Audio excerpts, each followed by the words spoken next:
오늘 우리 주신 하나님 말씀은 사도행전 26장 29절입니다. 사도행전 26장 29절 말씀 같이 읽겠습니다. 시작. 바울이 이르되 말이 적으나 많으나 당신뿐만 아니라 오늘 내 말을 듣는 모든 사람도 다 이렇게 결박된 것 외에는 나같이 되기를 하나님께 원하나이다 하니라. 아멘. 오늘 새벽에 예배하신 하나님의 은혜가 우리 성도님들께 함께 하시기를 예수님 이름으로 축복합니다. 아멘. 바울이 헤롯 아그리빠 왕 앞에서 계속해서 변론하고 있습니다. 오늘 고백에서는 왜 유대인들이 자기를 죽이려 하는지 구체적인 이유를 설명합니다. 쭉 올라가셔서 20절, 21절을 같이 읽어보죠. 사도행전 26장 20절에서 21절입니다. 시작. 먼저 다메섹과 또 예루살렘에 있는 사람과 유대 온 땅과 이방인에게까지 회개하고 하나님께로 돌아와서 회개에 합당한 일을 하라 전함으로 유대인들이 성전에서 나를 잡아 죽이고자 하였으나. 아멘. 두 가지로 정리되죠. 바울이 전한 것이 두 가지입니다. 첫째, 회개해라. 둘째, 회개에 합당한 일을 해라. 이 두 가지를 전했다는 겁니다. 그러니까 소극적인 회개와 적극적인 회개를 다 전한 겁니다. 소극적인 회개는 자기 죄를 뉘우치고 죄 짓지 않고자 결단하며 사는 겁니다. 이건 어디까지나 자기에게만 해당됩니다. 이것도 필요하고요. 그 다음 적극적인 회개란 회개에 합당한 삶을 사는 겁니다. 자기야 죄 짓지 않는 것을 넘어서 적극적으로 의로운 삶을 선택하는 겁니다. 이 삶은 다른 사람에게까지 영향을 미칩니다. 그것이 적극적인 회개입니다. 세례 요한도 비슷한 말을 합니다. 사두개인과 바리새인들이 자기에게 오는 걸 보고서 세례 요한이 이렇게 선포합니다. 마태복음 3장 7절에서 8절에 나오는데, 독사의 자식들아, 누가 너희를 가르쳐 임박한 진노를 피하라 하더냐? 그러므로 회개에 합당한 열매를 맺고. 이렇게 되어 있습니다. 회개하라는 겁니다. 이 말씀은 바리새인들, 사두개인들이 율법은 많이 아는데 삶이 뒷받침되지 못한 것에 대한 이중적인 모습을 보고 책망하는 겁니다. 자, 그렇다면 회개가 왜 중요한가? 자, 성도님들, 회개는 구원의 문을 여는 통로입니다. 그래서 중요합니다. 회개하지 않는 영혼에게는 구원의 문이 열리지 않습니다. 자신이 회개하지 않는다는 것은 자기가 죄인인지도 모르는 것이고 죄의 심각성도 모르는 겁니다. 그러면 구원받아야 할 필요성도 깨닫지 못하는 거죠. 이런 사람에게 죄사함의 은혜와 구원의 축복이 임할 수가 없는 겁니다. 그럼 구원의 문을 여는 회개가 너무나 중요하고 기본적인 것이기 때문에, 이처럼 너무나 중요한 것이기 때문에 구약의 마지막 선지자였던 세례 요한의 메시지와 신약을 처음 여시는 예수님의 메시지가 무엇입니까? 회개하라, 천국에 가까웠느니라. 똑같습니다. 구약의 마지막 선지자인 세례 요한도 회개하라, 천국에 가까웠느니라. 예수님도 회개하라, 천국에 가까웠느니라. 그러면 구약과 신약을 이어주는 다리 역할하는 메시지가 회개인 겁니다. 구약과 신약을 꿰뚫는 핵심 메시지는 하나님 앞에서의 회개인 겁니다. 회개하는 영혼에게 하나님의 은혜가 흐르는 겁니다. 믿습니까? 아멘. 그렇다면 그 회개의 메시지를 받아들이지 않는다는 것은 무슨 말인가? 구원받을 준비가 안 되어 있다는 겁니다.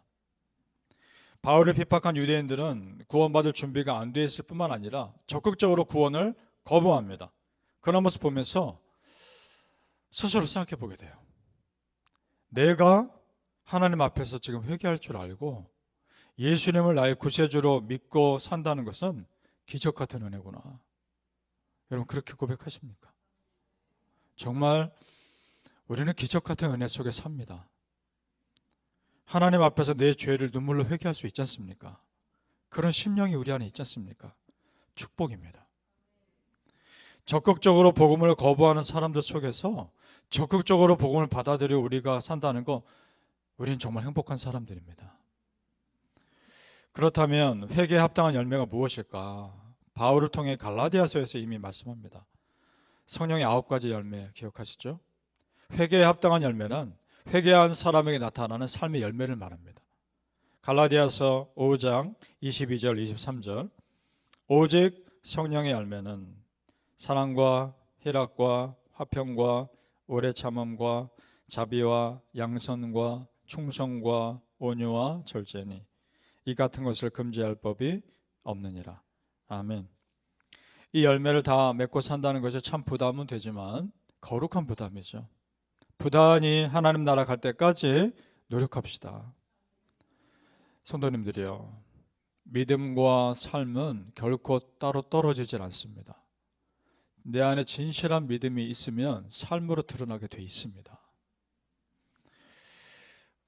오늘 유대인들은 바울의 회개 메시지를 듣고서 반응이 회개로 이어지는 것이 아니라 오히려 바울을 죽이려는 반응으로 이어지죠. 그렇다면 그만큼 그들 안에 있는 죄성이 큰 겁니다. 다른 말로 하면 회개할 만큼 겸손하지 않은 겁니다. 바라기는 성도님들, 겸손하고 또 겸손해서 은혜의 말씀이 선포될 때 회개할 수 있는 심령이 우리 안에 있을 수 있기를 예수님 이름으로 축복합니다. 아멘. 자, 바울의 변호를 다 듣고 나서 아그리파 왕과 일행이 평가합니다. 바울은 죄 없다는 겁니다. 30절과 31절로 내려가 보시죠. 같이 읽습니다. 30절에서 31절 시작. 왕과 총독과 버니게와 그와 함께 앉은 사람들이 다 일어나서 물러가 서로 말하되 이 사람은 사형이나 결박을 당할 만한 행위가 없다 하더라. 아멘. 특별히 우리가 조금 전에 20절에서 보았듯이 바울이 이방인에게까지 회개 메시지 전했다라고 되어 있죠. 이방인과 유대인에게까지 하나님께 회개 메시지를 전하면 하나님께 돌아오라라고 했다는 말을 헤롯 왕이 들었을 거 아닙니까? 그걸 듣고서 그는 짐작을 했을 겁니다. 직감했을 겁니다. 아, 이것은 다분히 감정적인 것이구나. 왜냐? 그는 유대인들의 선민의식을 알거든요. 유대인들의 입장에서는 자기들만이 구원받은 백성이고 하나님 백성인데 바울이 이방인에게까지 메시지를 전했다는 것 자체가 마음에 안 드는 겁니다. 그리고 이방인과 유대인들은 자기들에게 똑같이 회개하라고 전했다는 것은 그들을 이방인과 똑같이 취급한 것에 대해서 기분 나쁜 겁니다. 굉장히 분노하고 있는 거죠. 그걸 알기 때문에 헤롯 왕은 직감했을 겁니다. 이건 죄의 문제가 아니라 감정의 문제구나. 그래서 죄 없다 판단한 겁니다. 그런데 여기가 안타까운 겁니다. 자, 바울이 전한 복음을 적극적으로 거부한 유대인들은 그렇다 치더라도 지금 헤롯 왕과 총독은 바울이 잘못 없다는 걸 알지 않습니까? 그럼에도 바울이 전한 복음을 받아들이진 않습니다.